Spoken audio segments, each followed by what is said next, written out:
여섯 번째 최적화 강의의 마지막 강의까지 모두들 고생하셨습니다. 자, 그러면은 마지막 강의 시작해 보도록 할게요. 마지막 강의에서는 아담을 다룬다고 말씀을 드렸었죠. 자, 기존의 오티마이제어와 비교해서 어떤 부분이 다른지 한번 같이 보도록 할게요. 자, 초기 기울기를 사용한 적응법이라고 써져 있습니다. 자, 적응법이라는 단어를 우리가 처음 보게 되는데요. 한국말로는 적응법이지만 영어로 표현하면은 Adaptive Method라고 표현을 할 수 있습니다. 그 맨 마지막에 다룬 이 부분이죠. 제가 이때 스텝 사이즈를 다음과 같이 놨어요. 어떻게 되냐면은 이런 경우에는 반복 횟수가 커지면 커질수록 스텝 사이즈는 작아진다라는 특징이 있었죠. 왜냐면 후반에는 안정적으로 수렴을 해야 되니까요. 이 부분만 어댑티브 메소드, 시간에 따라서 이제 스텝 사이즈를 어댑티브 시킨다라고 해서 적응법이다 라고 말씀을 드릴 수 있고요. 그래서 우리가 이렇게 쓸 수가 있었죠. 자, 그것을 제외하면은 우리는 그레디언트도 맨 마지막 것만 사용을 했고, 그러니까 해당 그래프에서 여기에서의 그레디언트만 계산을 해서 사용을 했었고요. 스텝 사이즈도 뭐 이런 적응법, 루트 t분의 뭐 c 이런 식의 적응법이 아니라면은 그냥 뭐 별 고려 없이 그냥 현재의 그냥 정해진 스텝 사이즈 뭐 0.001이라던가 이런 스텝 사이즈만 사용을 했었죠. 그래서 여기 써놨습니다. 오리지널 스토캐스틱 그레디언트 디센트 같은 경우는 현재 기울기 DK는 현재 기울기 로스에 대한 그레디언트에만 의존을 했습니다.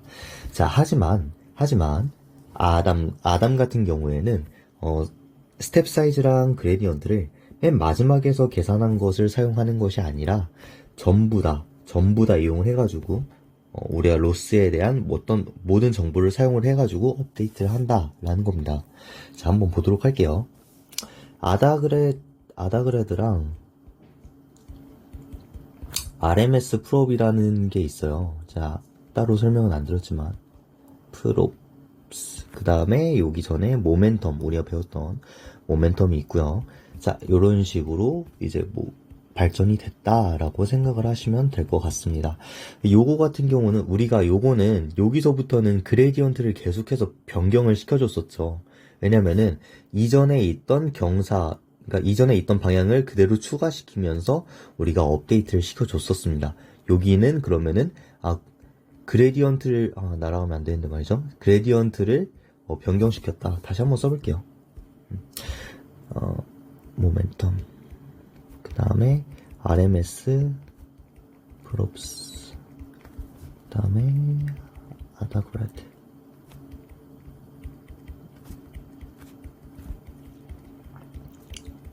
자, 이렇게 이해할 수가 있는데요. 자, 모멘텀 같은 경우는 우리가 이전에 이동 방향, 즉 그레디언트를 그대로 가져와가지고 추가해서 사용을 했었죠. 이것도 사실 다르지 않습니다.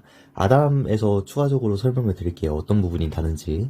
자, 아다그레드 같은 경우는 얘는 그레디언트의 방향을 이제 이전 거를 참고를 했다면은 아다그레드 같은 경우는 스텝 사이즈를 그레디언트를 이용해가지고 바꿀 거예요. 자, 다시 얘는 그레디언트의 방향을 조절하는 데 사용을 할 거고, 얘는 스텝 사이즈, 그 그레디언트를 참고해서 얼마나 갈 것인가에 대해서 그 적응 아답티브 메소드로 사용을 했습니다. 이거 두 개의 방법을 모두 채택을 한 게 아담이라고 생각을 하시면 될 것 같아요. 자, 그러면 아다그레드를 먼저 보도록 해야겠죠. 자, 스텝 사이즈를 저희가 아답티브 메소드로 이제 변경을 한다고 말씀을 드렸었습니다. 어떤 식으로 변경을 하게 되는지 한번 보도록 할게요. 자, 이거는 우리가 기존의 그 어댑티브 이전에 여기서 말씀을 드렸었던 요 방법 있죠? 요 방법을 그냥 그대로 써준 거예요. 아답티브 메소드의 스타트 SGD처럼. 그렇기 때문에 이 부분은 사실상 생략하고 싶으시면은 생략을 하셔도 됩니다.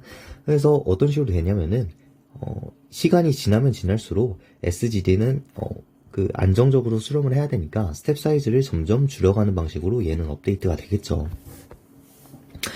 자, 그 다음 스텝 사이즈를 지금 변경을 시킬 건데, 지금 우리가 파라미터가 굉장히 여러 개가 있다고 해봅시다.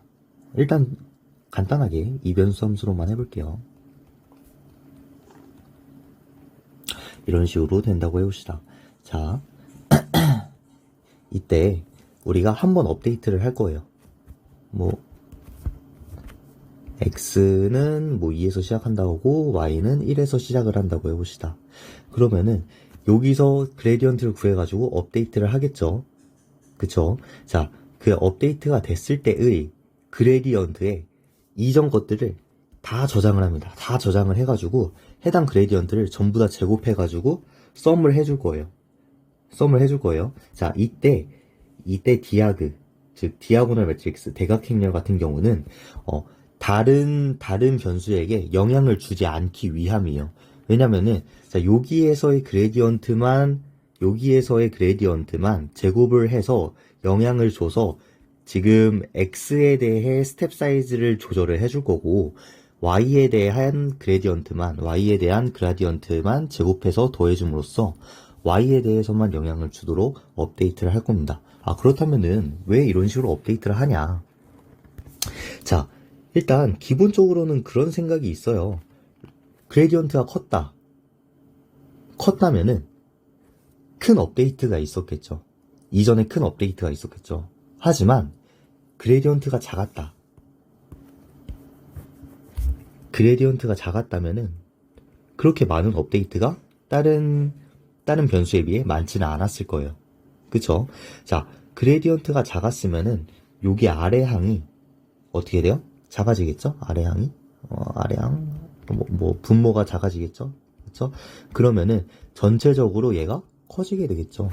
그러니까 뭔 소리냐면은 결국에 그레디언트가 작았던 친구들, 즉 업데이트 기회가 많지 않았던 친구들은 우리가 스텝 사이즈를 조정을 해가지고 많이 업데이트를 하게 해줄 것이고, 업데이트가 잦았던 애들, 즉 이 로스에 대한 그레디언트가 컸던 애들은 얘는 충분히 많이 업데이트를 했으니까 우리가 스텝 사이즈를 작게 해가지고 더 그렇게 많이 업데이트가 되지 않도록 하겠다라는 겁니다. 입실론 같은 경우는 얘가 맨 처음에 로스가 0이 될 수도 있으니까 아주 작은 수로 0이 되지 않도록, 0분의 1 되면 안 되잖아요. 그런 식으로 된다라고 생각을 해주시면 될 것 같습니다. 그렇게 어려운 아이디어는 아니죠. 근데 얘는 딱 보기에 문제가 있어요. 어떤 문제가 있냐면은 이 로스에 대한 그레디언트의 합이 점점 커지면 커질수록 얘가 어떻게 될까요? 무한으로 가게 되죠. 뭐 사실 무한으로 가진 않겠지만 계속 커질 거예요. 계속 뭐 10만 되고 뭐 1000만 되고 할 거예요. 뭐 루트가 씌워져서 그만큼은 안 되겠지만, 그렇기 때문에 업데이트가 후반 가면 갈수록 진짜 거의 안 될 수도 있다라는 문제가 있다는 겁니다. 자, 그래서 우리가 아담이라는 친구를 한번 살펴보도록 할게요. 자, 얘 같은 경우는 제가 이런 식으로 어렵게 써놨지만 결국 뭐냐면은 얘를 식을 한번 풀어보면은 로스에 대한 그레디언트, 즉 로스가 어렵다, 그러니까 로스에 대한 개념이 없다, 그러니까 뉴럴 네트워크에 대해서 공부하지 않으셨다라고 하면은 그냥 이런 식으로 F에 대한 그레디언트라고 생각을 해주셔도 무방합니다. 일단 로스라고 써보도록 할게요. 쭉쭉쭉 LK-1 그리고 LK까지 있겠죠. 자, 예전의 문제는 이전에 있는 그레디언트까지 전부 다 더해버리기 때문에 너무 작아진다라는 게 문제였어요. 근데 나는 지금에 가까운 것들을 조금 더 크도록 영향을 주게 하고 싶고, 이제 아예 멀리 떨어져 있는 것, 지금의 업데이트랑 좀 관련이 없는 친구들은 상대적으로 무시가 되도록 하고 싶은 게 지금 문제예요. 그럼 어떻게 했냐면은 현재 가까운 애들은 DK를 조금만 주고 멀어지면 멀어질수록 굉장히 많이 주는 거예요, DK를. 만약에 생각을 해봅시다. 이 델타라는 친구가 0.1이라고 했을 때, 뭐, K가 100이라고 해볼게요. 뭐, 99. 얘는 거의 없어지겠죠? 제로에 가깝게 되겠죠? 얘도 마찬가지로. 하지만 얘는 그래도 살아남을 거예요, 이런 식으로. 이런 식으로 살아남게 되겠죠. 그런 식으로 그냥 현재의 가까운 친구들을 조금 더 중점으로 보겠다라는 게 아담의 그 아이디어입니다. 그래서 그레디언트도 우리가 이렇게 생각을 할 수가 있고요. 얘는 이제 지금 제가 요거는 스텝 사이즈를 소개를 했다면은 그레디언트를 우리가 이렇게 한다라는 거고, 그레디언트도 제가 아까 말씀드린 게 지수적 이동평균, 영어로는 exponential moving average라는 건데, 그레디언트는 다음과 같이 계산을 할 거고, 스텝 사이즈도 우리가 이전 걸 전부 다 봤는데, 스텝 사이즈도 이전의 그레디언트를 전부 다 똑같은 영향력을 줘가지고 판단을 하는 게 아니라, 마찬가지로, 굉장히 비슷하죠. 마찬가지로, 근처에 있는 친구들만, 조금 더 영향을 주어가지고 판단을 하겠다라는 게, 아담의, 아이디어다라고 생각을 해주시면 좋을 것 같습니다. 이게 뭐, 전형적인 값들은, 그러니까 연구자들이 연구를 했을 때, 이 델타 값은 0.9를 이용하고, 베타 값은 0.999를 이용했을 때, 성능이 좋았다고 합니다. 지금 가장 많이 쓰이는 알고리즘, 저는 아담을 주로 많이 쓰는데요. 생각했던 것보다 막 그렇게 어렵지 않죠? 그렇게 생각을 해주시면 좋을 것 같습니다. 이렇게 해가지고 최적화 강의가 마무리가 되었는데요. 다음 수업부터는 7장에, 데이터를 통한 학습, 그러니까, learning from data, 우리가 자주 하는, 뉴럴 네트워크에 대해서 조금 더 심화된 내용으로 찾아뵙도록 하겠습니다. 6장까지 들어주신 여러분 모두 고생하셨습니다.